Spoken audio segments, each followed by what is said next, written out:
সদস্য করব না। যারা মাদকের সাথে জড়িত তাদেরকেও আমরা কোনো ক্রমে সদস্য করব না। যারা বিভিন্ন অন্যায় অপকর্মে আউযু বিল্লাহি মিনাশ শাইতানির রাজিম বিসমিল্লাহির রহমানির রহিম আলহামদুলিল্লাহি রাব্বিল আলামিন আসসালাতু ওয়াসসালামু আলা রাসূলিল কারীম। বাংলাদেশ জাতীয়তাবাদী দল বিএনপির ৫ নং ওয়ার্ড কর্তৃক কমিটি গঠন ও সদস্য নবায়ন আমাদের মাঝে উপস্থিত আছেন শ্রীপুর পৌর বিএনপির সংগ্রামী আহ্বায়ক জনাব হুমায়ুন কবির সরকার।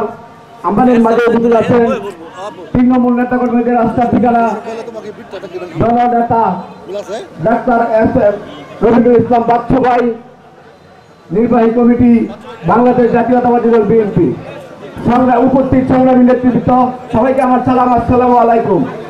আমি প্রথমে বলতে চাই, আমরা যে এই অনুষ্ঠানটা সাকসেস করছি, এই অনুষ্ঠানটা সাকসেস করতে গিয়ে আমরা ৩-৪টা মিটিং ডেকেছি।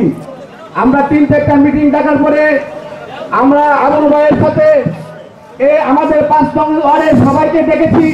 কেউ আমাদের ডাকে সাড়া দিয়েছে, কেউ সাড়া দেয় নাই। তারপরে আমরা ৪টা মিটিং করে এই অনুষ্ঠানটাকে সুন্দর সার্থক করার জন্য চেষ্টা করেছি। সংগঠিত সংগ্রামী নেতৃবৃন্দ, আমি মোহাম্মদ লিয়াকত আলী ১৯৯২ সাল থেকে রাজনীতি করি। আমি ১৯৯৪ সালে শ্রীপুর বিশ্ববিদ্যালয় কলেজ থেকে রাজনীতি শুরু করি। ১৯৯৮ সালে আওয়ামী লীগের ছাত্রলীগের হামলায় আমি অত্যন্ত গুরুতর আহত হই।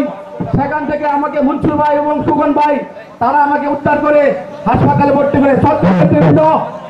২০০৮ সালে অধ্যাপক মান্নান স্যার জাতীয় সংসদ নির্বাচনের যেই নির্বাহী কমিটির মিটিং ডেকেছিল, সেই নির্বাহী কমিটির মিটিং আমি আমার অর্থায়নে মাদকলা থেকে করে দিয়েছি এবং মান্নান স্যার আমার বাড়িতে দুপুরে খানাপিনা করেছে।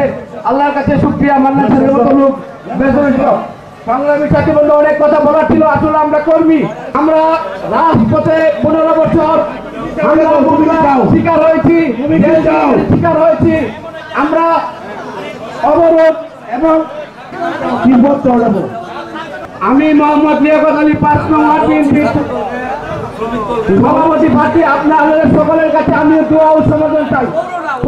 বাংলাদেশ জিন্দাবাদ।